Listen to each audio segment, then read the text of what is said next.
relationship anymore. They can come to me and speak the way they want about you. No, I can't. I won't allow that. That's not gonna happen. At the end of the day, we had our differences. We couldn't do whatever that we have to do, but no one will come to me and say whatever that they want to say, and I'm gonna allow that. You are the father of my kids. Whatever we had, we were trying to build, and we didn't finish it, and it's okay. So they shouldn't come to me and think I'll rejoice into whatever nonsense they want to say. And nebadala, they're old. Life ifuna comfort, you know. They're old for that. Life ifuna comfort. Life ifuna sikhathini, wahlala nasikhathini because manje Butshobele ubuso, butshobele ngathi ushaya insipho ebusweni. Butshobele bese unesibindi sokuthapha lento ayithaphayo. Nangomunye uthini lo? Bengizenzani ingane zabantu ephehlweni, bengizenzani mangiyenzani, nginendoda yami mina. Indoda yami yayilala nami every day ukuthi ngaconcentrate emathwasaneni. Alikho ithwasa engilibizile kami. Indlami inkulu enough for mina nengane zami and my ex-husband. Alikho azange ngibeke ibhodi mina ngathi ngiyathwasisa mina. I did not.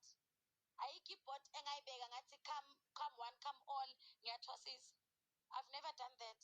Whoever feels like I violated him or her or physically, emotional or whatever, akahamba ayongibopisa i-police station ivulelwe everybody. Akahamba ovula icala. Ngeke ukumemeza nimemeza like TikTok ngathi no. Go to the police station. It's available for everybody. For everybody. Ngathatha umpipi wakho mina ngufaka kwelinye ikuku lomunye umuntu ngisangela la enhloko. Nguthathe nje shik ngufake.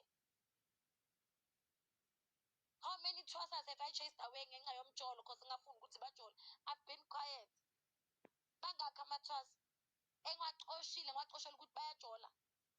Bahambe ngibaqoshe. Uyakwazi nawe lokho babala. Ngibaqoshe ngithi that's not allowed here. Just because anginaki nina ngiphila impilo yami senzohamba nikhuluma into engayazi maqeda you come back to me privately and ask for apology just because you know I won't speak in public. Hayi man onenkinga kambe ovula case. sorry.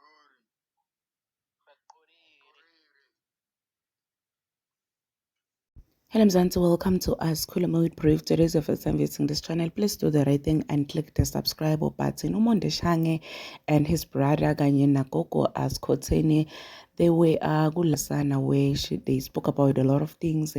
Yo, ugogo Skhotheni was fuming athuka abantu lababhala nonsense athi umpumelela kasalale naye abahambe bombuka kuphi. And I'm thinking ukuthi nihlukene nishayene nahlukana why nende my live. Hi guys, something is fishy here. I discover ukuthi ugogo Skhotheni and Monde abakahlukani. I swear to you guys, because uyabona Mama Liana. But anyway guys, indaba yabantu yatingenitshela isitito sitita because what are they doing if bahlukene yini lokho?